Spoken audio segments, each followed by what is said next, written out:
Assalamualaikum warahmatullahi wabarakatuh. Perkenalkan, nama saya Warhandis Gawandi. Saya mahasiswa KKN PPM UGM 2021 yang bertugas di Kapanewon Nanggulan. Nah, pada kesempatan kali ini, saya akan memaparkan tentang bagaimana sih membuat media pembelajaran interaktif dan gimana supaya media tersebut itu bisa menarik perhatian siswa dan siswa menjadi tertarik untuk mempelajarinya lebih lanjut terkait materi yang guru sampaikan.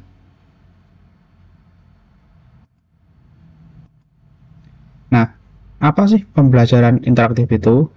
Jadi, di sini saya bagi menjadi dua pengertian, yaitu pembelajaran interaktif dan media interaktif. Jadi, pembelajaran interaktif itu adalah proses pembelajaran baik antara guru dan siswa, siswa dengan siswa, ataupun antara siswa dengan lingkungannya. Sehingga kemampuan siswa itu bisa berkembang secara mental maupun intelektual. Kemudian, media interaktif itu adalah produk dan layanan digital yang digunakan untuk menyajikan konten, misalnya kayak gambar, animasi, video, dan sebagainya. Nah, pada kesempatan ini saya akan memberitahukan bagaimana membuat media pembelajaran. Untuk pembelajaran interaktif sendiri akan saya sampaikan di video yang berbeda. Jadi setelah video ini saya akan membuat video tentang bagaimana praktik untuk menggunakan media pembelajaran interaktifnya. Nah, apa kelebihan metodenya? Jadi, ketika kita menggunakan pembelajaran interaktif itu diharapkan bisa mencegah rasa bosan siswa ketika kegiatan belajar mengajar itu sedang berlangsung. Karena saya sendiri juga pengalaman mengajar anak-anak, jadi ketika anak-anak maupun siswa itu tuh diberikan suatu visual yang menarik dan mereka senang, itu mereka akan cenderung sulit untuk merasa bosan. Sedangkan kalau kita membuat materi yang mungkin biasa-biasa saja atau mungkin kurang menarik, itu paling 30 menit atau beberapa menit itu sudah ngantuk biasanya. Jadi ya mereka juga akan jadi kurang aktif di kelas ya. Apalagi kalau kondisi pandemi seperti ini bisa ditinggal tidur mungkin kalau ketika sedang meeting untuk pelajaran kelas.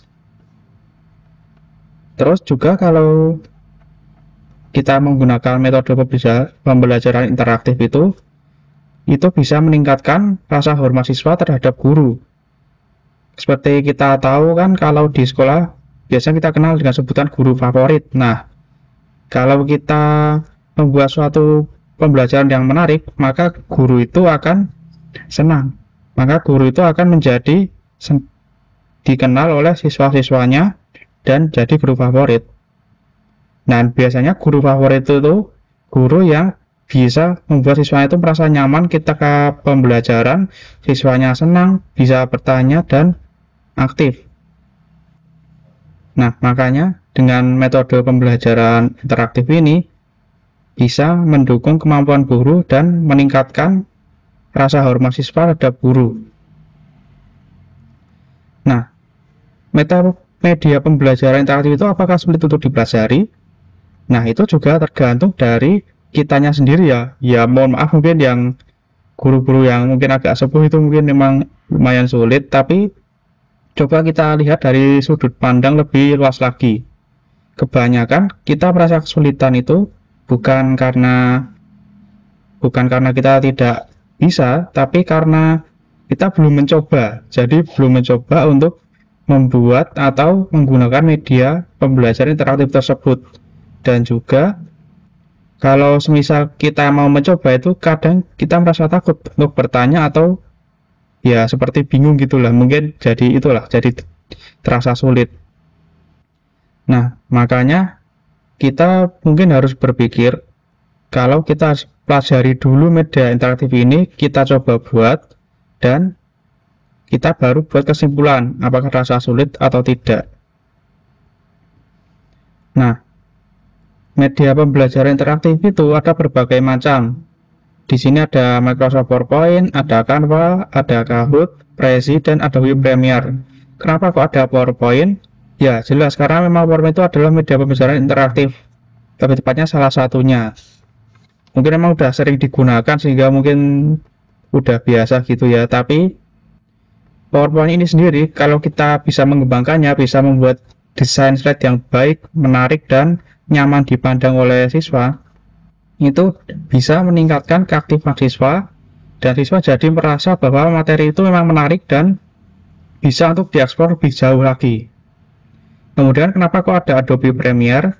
Ya, kalau di luar sana itu sebenarnya banyak guru yang membuat video sendiri. Jadi mereka tidak ngambil video dari YouTube atau dari media lain, tapi guru-guru muda ya terutama itu biasanya ada yang bikin video sendiri, sehingga ketika di kelas itu menayangkan videonya biar siswanya itu merasa tertarik dengan pembelajaran. Nah, pada kesempatan kali ini juga ada Microsoft PowerPoint yang akan saya beritahu bagaimana sih caranya membuat slide PowerPoint itu yang menarik. Kenapa kok ini penting? Karena siswa itu, mereka tuh pasti sulit untuk diajak untuk aktif ketika kelas. Satu-satunya cara supaya mereka tertarik ya kita yang harus menyesuaikan dengan apa yang mereka mau. Kalau siswa itu pasti inginnya guru itu bisa menerangkan dengan bahasa yang baik, mudah dipahami, dan juga kalau menggunakan media itu medianya menarik untuk dilihat dan membuat mereka itu merasa wah ini materinya ternyata menarik, saya ingin mempelajarinya lebih jauh, sehingga nanti mungkin siswa bisa saja mengeksplor lebih jauh maupun bertanya langsung kepada guru apabila merasa tidak paham. Nah, kemudian kita akan melanjutkan lagi gimana caranya membuat slide yang menarik. Jadi yang pertama itu kita harus memperhatikan penggunaan font.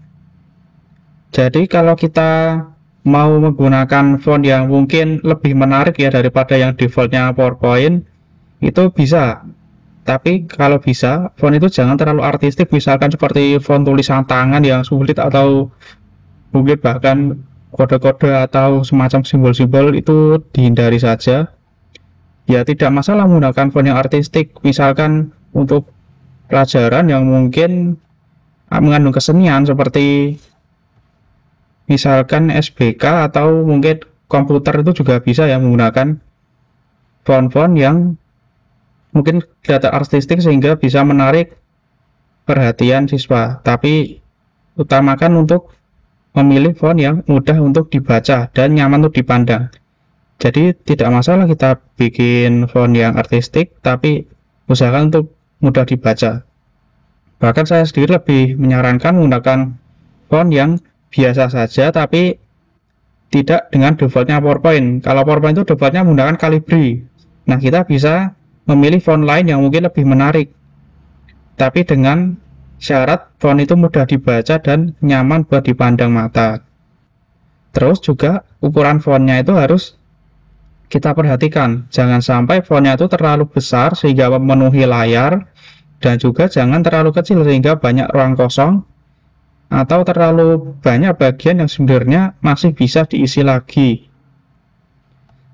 Kemudian warnanya juga itu harus diperhatikan untuk fontnya.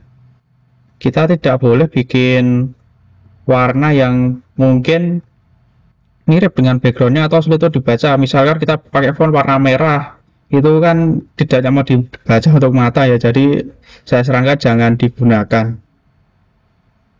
Nah, di sini tuh ini contoh penggunaan yang salah ya sebenarnya, walaupun judulnya font yang tepat ini hanya untuk konten saja. Jadi font yang tepat itu jangan terlalu besar atau terlalu kecil. Jadi kalau yang di slide itu fontnya terlalu besar, jadi kurang nyaman untuk dipandang dan juga terasa kurang estetis. Tapi bagusnya itu adalah slide yang saya tampilkan ini warnanya saling kontras, jadi belakangnya putih dan depannya berwarna hitam, sehingga mudah sekali untuk dibaca, walaupun memang secara estetis masih kurang. Estetika itu nanti kan kita bahas di slide berikutnya. Dan fontnya usahakan seperti yang saya katakan tadi itu Saint Calibri. Kenapa?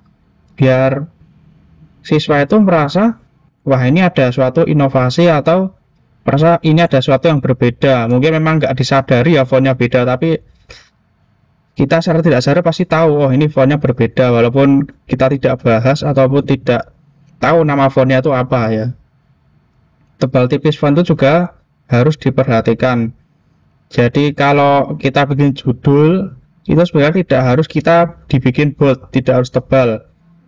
Tapi misalkan kita buat dengan ukuran yang besar saja, misalkan fontnya itu ukurannya 28 dan isinya itu ukuran 24. Dari situ aja kita tidak perlu pakai bold, itu sudah kelihatan judulnya itu seperti apa.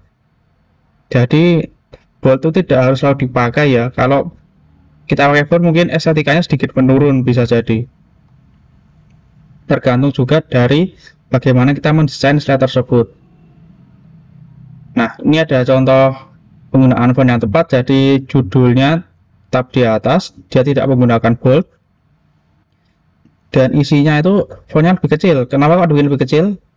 Karena kalau terlalu besar itu mata kita akan kesulitan untuk membaca ya. Jadi misal kalau kita asumsikan menggunakan layar laptop, itu kalau kita menggunakan font terlalu besar itu mata kita perlu waktu untuk bisa menggeser. Jadi mata kita itu perlu waktu untuk melihat semua fontnya karena tidak dalam jangkauan yang jelas.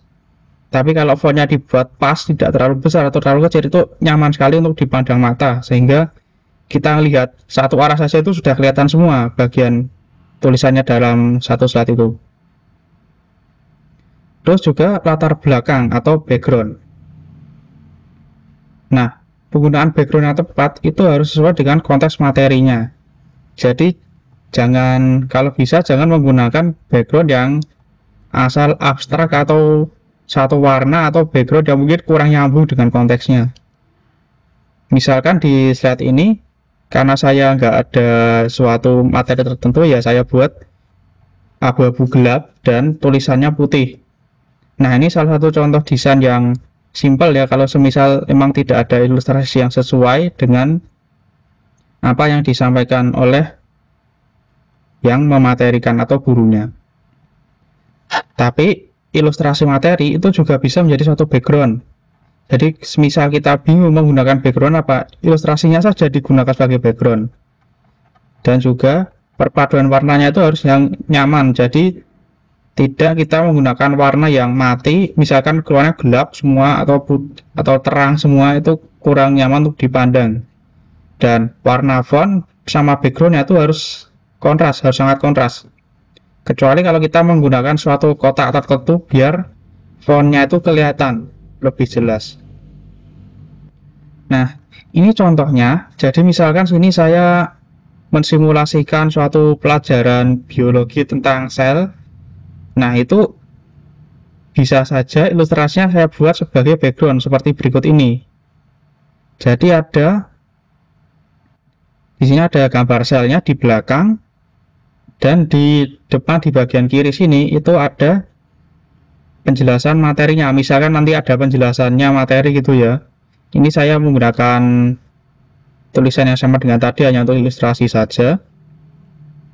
Dan ini desainnya simpel ya, tidak harus terlalu sulit.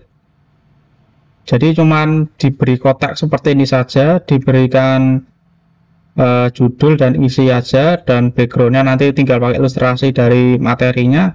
Udah gitu saja jadi ya. Terus juga semisal kita membentuk materi yang bentuknya poin-poin. Contohnya semisal kita mau membuat slide isinya tuh ciri-ciri negara maju. Nah, itu bisa menggunakan model seperti ini. Jadi ada pengelompokan tapi dipisah berdasarkan bentuknya atau berdasarkan ini warna yang ada di sini. Jadi bentuk seperti ini yang menggunakan smart art, ini menggunakan smart art ya, ini tuh mudah dibaca dan menarik minat membaca. Jadi gampang, itu enak membacanya. Ketika kita melihat suatu warna yang mencolok itu kan kita pasti akan tertarik ya untuk melihat warna itu.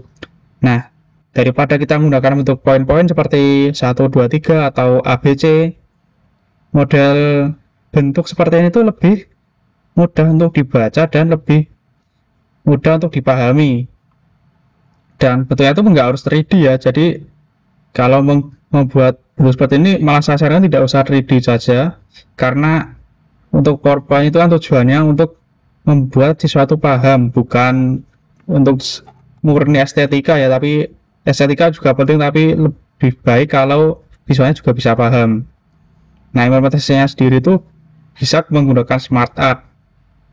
Nah, Smart Art ini akan saya praktekkan di video berikutnya tentang praktik penggunaan media pembelajaran interaktif.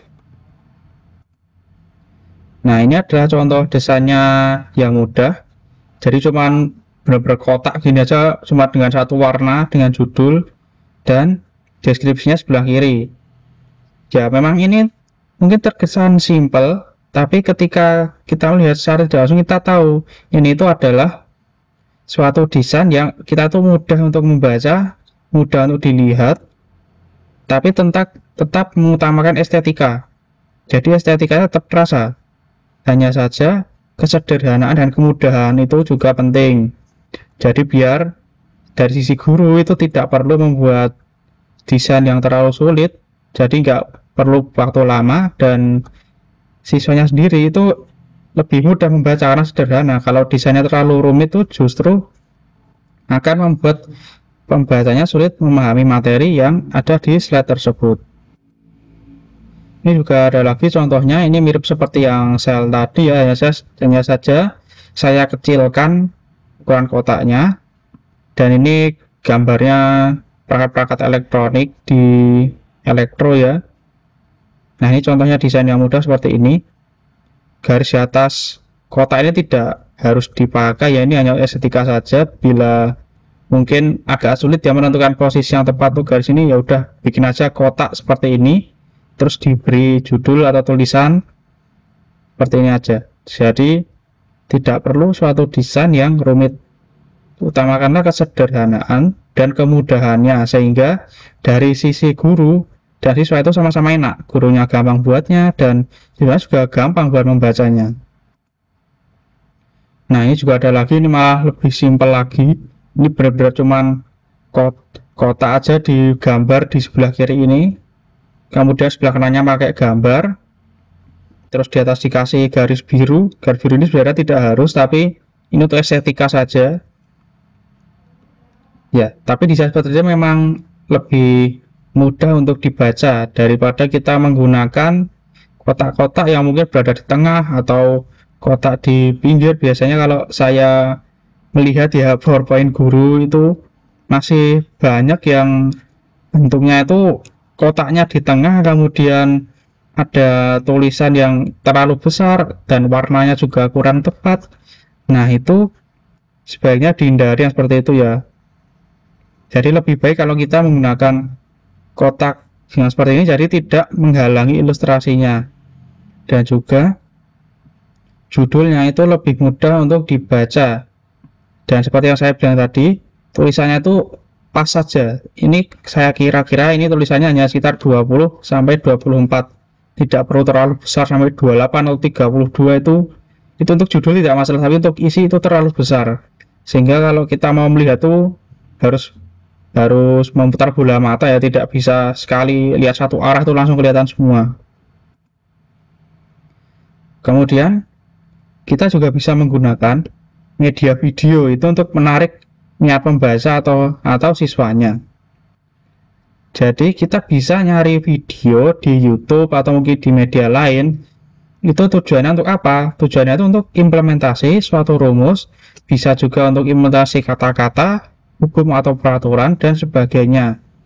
Jadi video ini tujuannya untuk menjelaskan bagaimana sih implementasi dari materi yang kita sampaikan.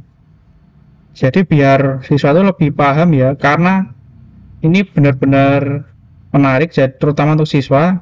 Ketika kita memberikan visual yang menarik bagi siswa itu, mereka pasti akan tertarik kan ya. Jadi video ini adalah salah satu caranya supaya visual itu lebih menarik, biar siswa itu merasa senang ketika pembelajaran, tidak gampang ngantuk juga ya, dan memberikan gambaran yang jelas tentang gimana implementasi atau suatu proses materi itu dijelaskan.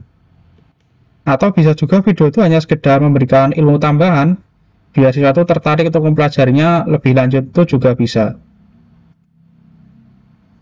Nah, tapi selain yang saya jelaskan tadi untuk mendesain PowerPoint, itu kita bisa juga menggunakan template untuk solusi cepat membuat presentasi yang menarik. Nah, contoh website template sendiri itu ada Slidesgo dan Canva. Ini yang saya tahu, walaupun saya jarang menggunakan karena lebih sering mendesain sendiri. Nah, Slidesgo ini sendiri itu modelnya seperti kita mengunduh suatu PowerPoint, mengunduh suatu file PPT, kemudian kita edit-edit isinya. Nah, ini gambarnya. Jadi kalau di Slidesgo itu istilahnya seperti ini, misalkan kita sudah memilih suatu tema PPT yang mau dipakai, itu kita tinggal download di template, kita pilihnya yang PowerPoint. Kalau misalkan menggunakan Google Slide, ya pilihnya Google Slide. Jadi di sini tuh sudah sediakan berbagai macam slide dengan berbagai macam desain.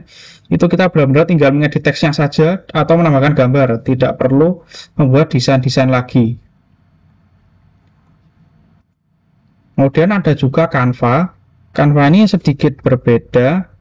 Sebenarnya lumayan banyak bedanya. Jadi Canva itu juga sama seperti Slidesgo, juga memberikan suatu template atau desain yang bisa digunakan untuk membuat presentasi. Hanya saja kalau Canva itu membuatnya di aplikasi Canva-nya itu sendiri, jadi di web Canva-nya. Beda dengan Slidesgo yang kita unduh PPT-nya terus kita gunakan di PowerPoint. Nah, untuk presentasi Canva sendiri itu ngeditnya di Canva. Jadi kalau kita mau mengedit, mungkin mengedit PPT yang udah jadi ya, itu harus buka Canva lagi, harus ngedit lagi dari sini. Jadi mungkin untuk beberapa orang kurang efektif dan kurang efisien juga. Tapi kelebihannya kalau di Canva itu lebih mudah ya, kita ada banyak berbagai macam template juga. Cara menggunakannya memang lebih mudah, bahkan font-fontnya juga udah dipilihkan. Tapi kelemahannya lagi itu dia hanya bisa di-download dalam bentuk PDF. Jadi tidak bisa dalam bentuk PPT, itu kelemahannya Canva. Sehingga kalau mungkin yang kita udah terbiasa menggunakan PowerPoint ya, Slidesgo itu adalah mungkin solusi yang paling terbaik supaya lebih mudah beradaptasi. Terus juga selain media yang tadi saya sampaikan, ada juga media bernama Kahoot. Nah, Kahoot ini apa? Kahoot ini adalah platform pembelajaran berbasis permainan.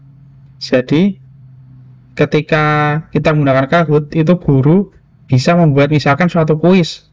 Nah, kuisnya itu bisa dijawab oleh siswa dengan timer waktu tertentu. Dan ini Kahoot ini mudah dioperasikan. Jadi hanya perlu sedikit belajar saja, pasti bisa menggunakan. Nah, ini ilustrasinya dari sisi guru. Jadi misalkan di sini kita mau membuat pertanyaan, di bagian nomor satunya adalah pertanyaannya. Kita menulis pertanyaan, kemudian kita kasih time limitnya, jadi pertanyaan itu bisa dijawab dalam waktu berapa lama. Kemudian satu jawaban itu bernilai berapa poin. Terus jawabannya itu bisa diatur, dia mau single select atau multiple. Jadi kalau single itu kita coba bisa bikin, jadi siswa itu cuma hanya bisa memilih satu jawaban, tapi kalau multi, siswa bisa memilih lebih dari satu. Jadi modelnya seperti pilihan ganda, tapi dengan bentuk shape seperti ini, segitiga, lingkaran, belah ketupat, kotak. Kemudian,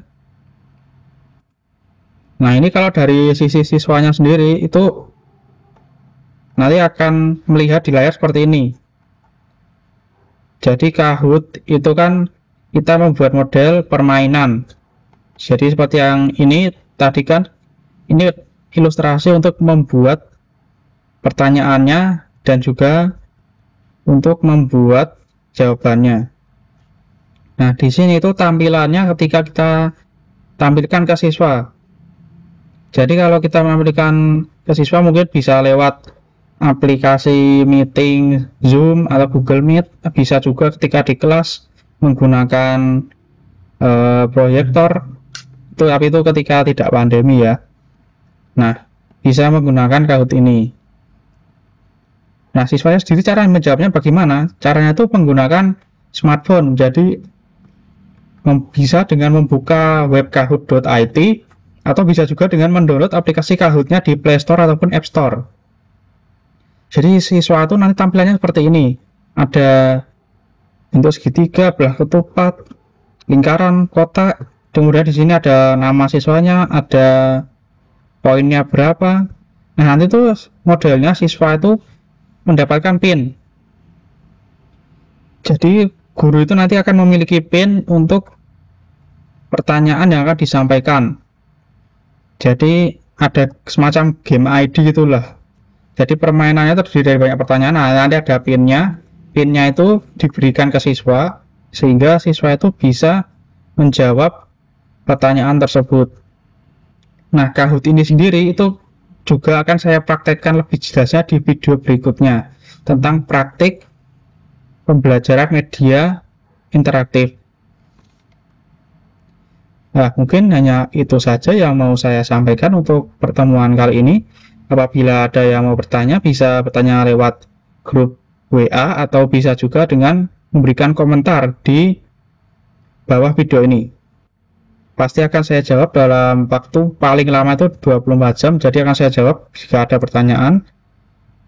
Dan jangan lupa juga, setelah ini masih ada video praktik pembelajaran interaktif untuk memperkaya lagi ilmu kita dan untuk melihat gambaran nyatanya gimana caranya menggunakan media pembelajaran interaktif yang saya jelaskan tadi. Baik, sekian dan terima kasih.